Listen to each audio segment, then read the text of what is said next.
श्री शिवाय नमस्तुभ्यम। हर हर महादेव।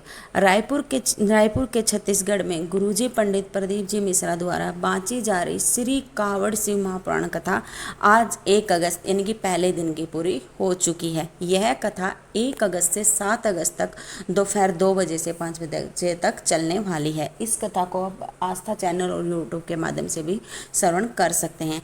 आज की कथा में गुरुजी ने हमें बताया कि अगर हमारे जीवन में कोई विषम परिस्थिति आ जाए तो हमें किसी के आगे हाथ नहीं जोड़ने चाहिए, हमें क्या करना चाहिए।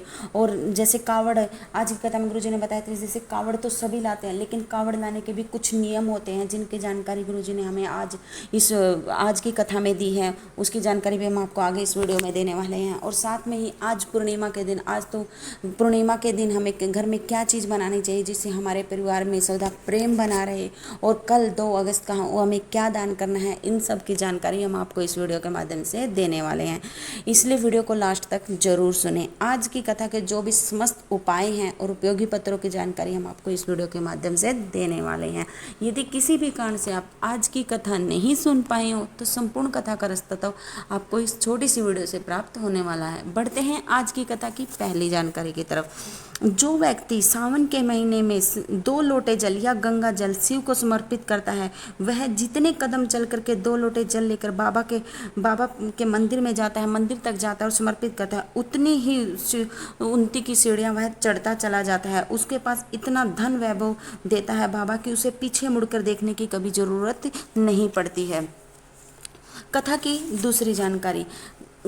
कावड़ का पहला नियम है, कावड़ को कभी भी सिर के ऊपर से नहीं पलटा जाता। यदि किसी को कोई कावड़ ला रहा है, उसको एक कंधे से दूसरे कंधे पर वो मतलब अपनी कावड़ को चेंज करना है, बदलना है, तो उसे कभी भी सिर के ऊपर से नहीं बदलना चाहिए। उसे या तो आगे से बदलना चाहिए या पीछे से बदलना चाहिए, क्योंकि कावड़ को कभी भी सिर के ऊपर से नहीं लिया जाता।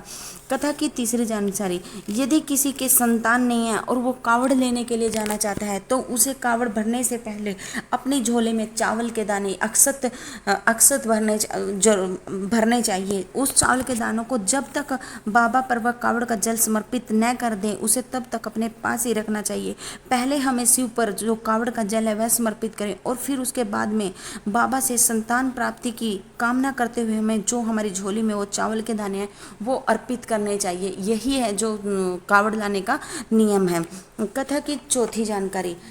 यदि आपके जीवन में कोई भी विषम परिस्थिति आ जाए तो हमें किसी के सामने हाथ नहीं जोड़ने चाहिए। किसी के सामने रोने से अच्छा है कि हम अपने जो दिल की बात है, हम शिवलिंग पर एक बेलपत्री अर्पित करके, जिसकी डंडी का मुख है वो माता अशोक सुंदरी की ओर होना चाहिए, और फिर धीरे धीरे 1 लोटा जल उस बेलपत्री के ऊपर अर्पित करते हैं और बाबा से अपने दिल की बात, जो भी परेशानी है, जो भी कामना है, उसको कहते हैं। तो बाबा है जो हमारे दिल की बात को भी सुनता है और हमारी परेशानी को भी अवश्य ही दूर करता है। कथा की 5वीं जानकारी। घर बनाने के लिए 2 चीज़ें वो सही होनी बहुत ज़रूरी है। एक घर बनाने वाला मिस्त्री और दूसरा घर चलाने वाली स्त्री। यदि ये दोनों सही हैं तभी घर बनता है। कथा की 6ठी जानकारी। घर में बहू लाएं तो हमें कार देख कर नहीं, संस्कार देख करके लाने चाहिए। कथा की 7वीं जानकारी।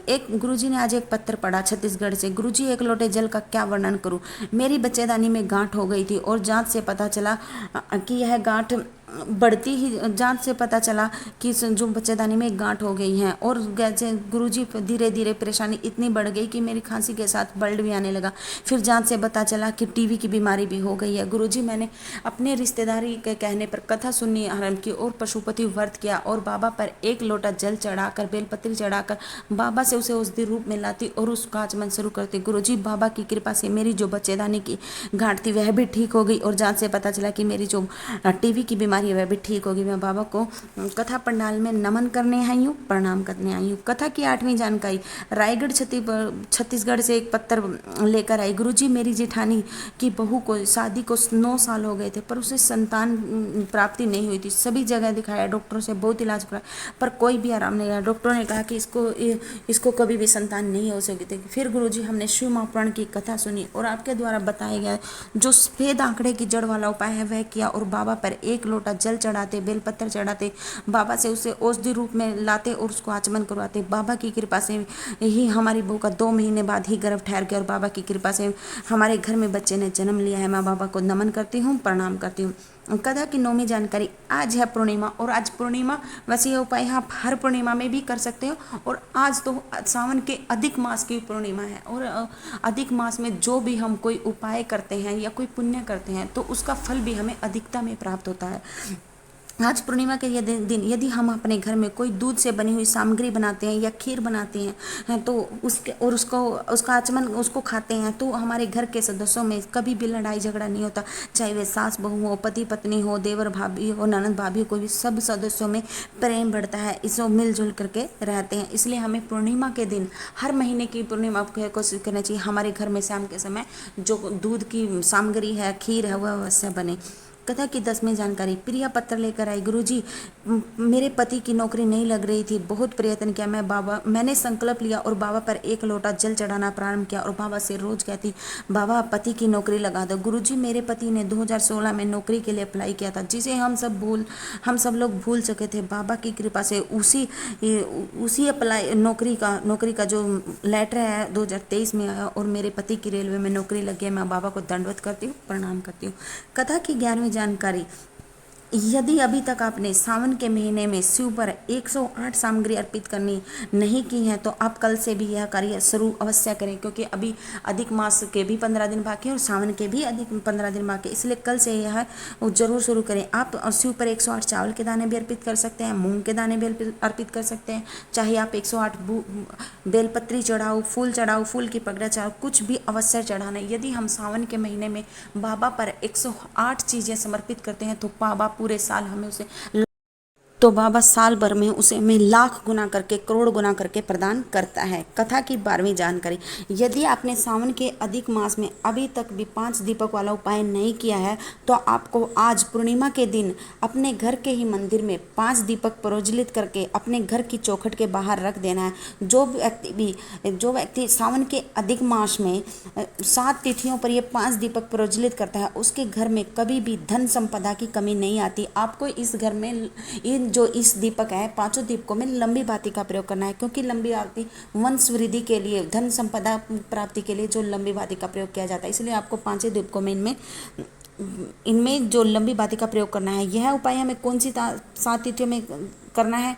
पंचमी तिथि, अष्टमी तिथि, एकादशी, प्रदोष, शिवरात्रि, अमावस्या और पूर्णिमा, इन 5 तिथियों में यह उपाय किया जाता है। केवल यह उपाय सावन अधिक मास की अमावस की ही 7 तिथियों में किया जाता है। कथा की 13वीं जानकारी, कल है 2 अगस्त और गुरुजी ने पूरे अधिक मास की एक दान की लिस्ट निकाली थी, जिसके अनुसार जो कल 2 अगस्त को दान रहेगा वह रहेगा कलश का दान। यह थी आज की कथा की संपूर्ण जानकारी। अगर जानकारी आपको जरा सी भी उपयोगी लगी है तो कमेंट बॉक्स में हर हर महादेव जरूर लिखना। श्री शिवाय नमस्तुभ्यम, हर हर महादेव।